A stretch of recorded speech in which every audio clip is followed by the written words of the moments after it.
Baitul Mal Kota Banda Aceh menghadiri rapat koordinasi Baitul Mal se-Aceh sebagai bagian dari komitmen dalam memperkuat sinergi, koordinasi, serta meningkatkan kualitas pengelolaan Baitul Mal di seluruh Aceh. Kegiatan ini menjadi forum strategis bagi Baitul Mal Aceh, Baitul Mal Kota, dan Baitul Mal Kabupaten untuk menyatukan langkah dalam mewujudkan tata kelola zakat, infak, wakaf, dan harta keagamaan lainnya yang lebih profesional, transparan, dan akuntabel. Kanun Aceh nomor 3 tahun 2021 telah mengatur amanat bagi Dewan Pengawas untuk meminta Badan Audit Independen melakukan audit atas laporan pertanggungjawaban BMK. Kemudian dari pihak auditor mengatakan bahwa laporan yang telah diaudit dipublikasikan melalui website resmi BMK dan media massa.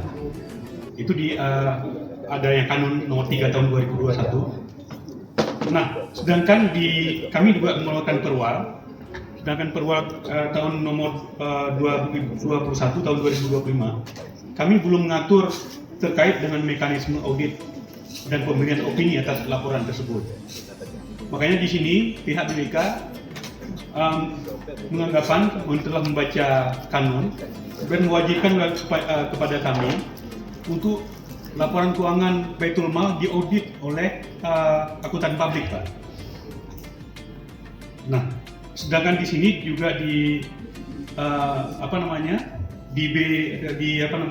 kanun belum juga mengatur tentang mekanisme audit secara rinci, sehingga belum dapat kami pedomani, belum bisa kami pedomani secara rinci. Dan menurut BPK kami harus membuat suatu perwal yang mengatur tentang tata cara dalam pelaporan keuangan dalam hal ini. Dan saya yakin di sini belum ada Baitul Mal yang diaudit oleh akuntan publik semua nih, Pak.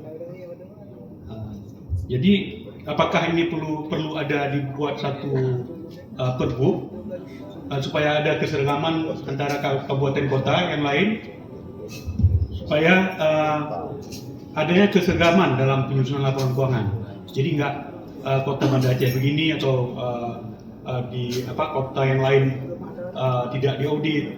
Kalau memang harus diaudit oleh akuntan publik, kita buat aja dalam satu pergub tentang tata cara pengelolaan keuangan dan pertanggungjawaban Baitul Mal Kota dan kabupaten kota gitu, Pak. Mungkin spesifiknya kita harus pelajari dulu, Pak. Temuannya itu konteks detailnya seperti apa.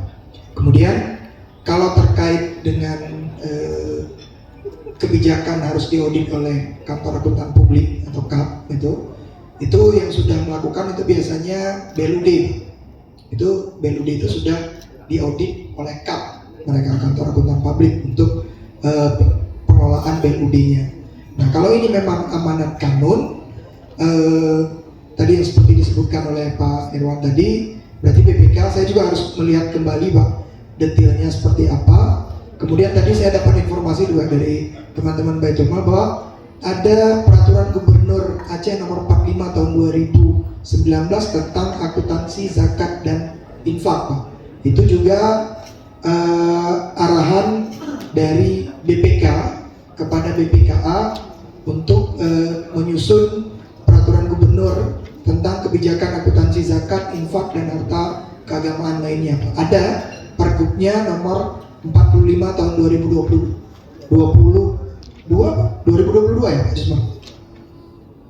2022 atau 2019? Karena saya juga belum update tuh yang pergub terbaru, karena biasanya temuan BPK itu, Pak, itu masuknya ke teman-teman di bidang akuntansi, nanti langsung ditinjau oleh OPD terkait bersama bidang akuntansi kalau soal temuan, Pak. Tapi kalau memang BPK itu menyarankan harus diaudit dengan KAP, idealnya, Pak, semua Baitul Mal baik di kabupaten kota maupun di provinsi itu tetap harus diaudit dengan KAP, kantor akuntan publik, Pak. Namun ini di peraturan Gubernur Aceh tadi nomor 45 tahun 2022 itu, Pak, tentang kebijakan akuntansi zakat, infak, dan harta keagamaan lainnya, mungkin di situ nanti bisa kita pelajari informasi lebih detailnya, Pak. Karena kalau normalnya kita Pemda itu kan diaudit oleh direview oleh APIP dan diaudit oleh BPK. Nah, kalau BLUD selain diaudit oleh BPK di akhir tahun juga dilakukan audit itu, review oleh APIP dan audit oleh kantor akuntan publik, Pak.